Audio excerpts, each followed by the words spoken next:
अस्सलाम वालेकुम नाज़रीन, हम आज आपके लिए लेकर आए हैं अपने मनसा मूसा के सीरीज की तीसरी किस्त। तो चलिए बगैर किसी इंतजार के शुरू करते हैं।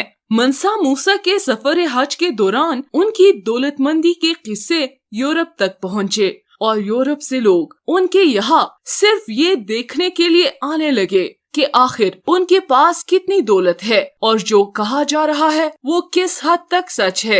जब मनसा मूसा के माल की तस्दीक कर ली गई तो फिर माली सल्तनत और इसके बादशाह का नाम कैटलॉन के अतलस में शामिल किया गया, जिसमें उस वक्त मालूम तमाम मकामात का जिक्र शामिल था।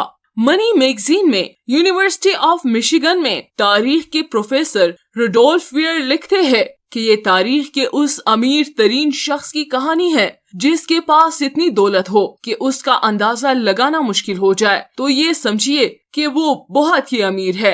बहरहाल जब कई महीनों की मसाफत तय करके मनसा मूसा का काफिला ज़मीन हिजाज में दाखिल हुआ तो वहाँ पहले ही उनकी दौलत की शोहरत पहुँच चुकी थी। वो मदीने के रास्ते से मक्का जाने वाले थे। उन्होंने मदीना में दिल खोलकर गुरबा और मसाकीन में सोना और मालो ज़र तकसीम किया। बिलाखिर वो मक्का पहुँचे, हज किया और शहर के एक जानिब खमियाजन हो गए।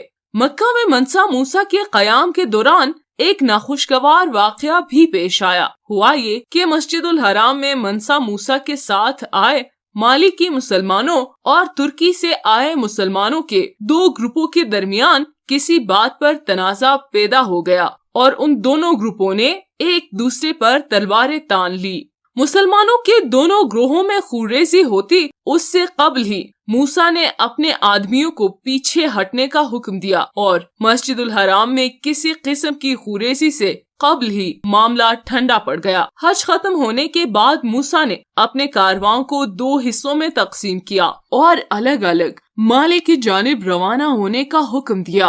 वो खुद एक काफिले के जरिए वापस मिस्र के रास्ते से गुजरना चाहते थे। बादशाह को लेकर जब उनका काफिला वापसी पर काहिरा पहुंचा और स्विस के इलाके में खेमाजन हुआ, जहां अब नहर स्वीज है। इस इलाके में जमीन दलदली और पानी खारा और सर्दी ज्यादा थी। मूसा के लोग अफ्रीका और माली की गर्म आबो हवा के आदी थे, इसलिए सर्द मौसम ने काफिले के अक्सर अफराद को शदीद बीमार कर दिया और बहुत से लोग वहीं पर सर्दी की वजह से मर गए। खुराक और पानी की कमी की वजह से सूरत हाल और ज्यादा खराब हो गई। कुछ इलाके के लुटेरे भी काफिले पर शब खून मारने लगे थे। अपना सोना और दौलत तो वो हज पर जाते हुए सखावत कर चुके थे, लेकिन मिस्र के इलाके स्वीस में मौसम, बीमारी और खुराक की कमियाबी की वजह से कुछ ही माह में काफिले के लोग मजबूर हो गए कि जो सामान और चीजें उन्होंने काहिरा से गुजरते वक्त खरीदी थी वो मकामी ताजरों और दुकानदारों के हाथ फरोख्त करके जरूरत की चीजें और खुराक खरीद ले। खुद मनसा मूसा एक ताजर सिराजुद्दीन के कर्जदार हो गए। अलबत्ता काहिरा के हुक्मरान अन्नासिर मोहम्मद ने मनसा मूसा के पहले सलूक की वजह से उन्हें तहाइफ से नवाजा और उनकी वापसी का बंदोबस्त किया। वापसी के सफर के दौरान मूसा की मुलाकात उंदलस के मशहूर मुसलमान शायर अबू इसहाक साहिली से हुई, जिसकी फसाहत, जबान पर उबूर और फिक़ा और कानून के बारे में इल्म से मूसा काफी मुतासिर हुए और उसे माली अपने साथ चलने पर राजी कर लिया।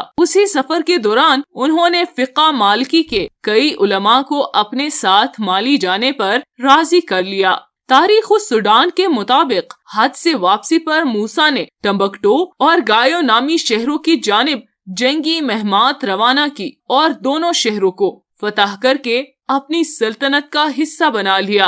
वो सफर हज पर रवानगी के वक्त उन्हीं दोनों शहरों से गुजरे थे।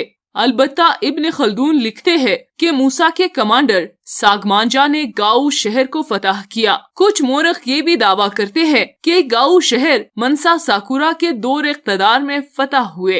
इक़्तिदार पर गिरफ्त मजबूत होते ही मूसा ने सुल्तानत के तोल अर्ज में मदारिस और मसाजिद का जाल बिछा दिया। टम्बकटो और गायो में सैकड़ों मदरसे और उस जमाने के लिहाज से पुरशिकवा मसाजिद तामीर कराई।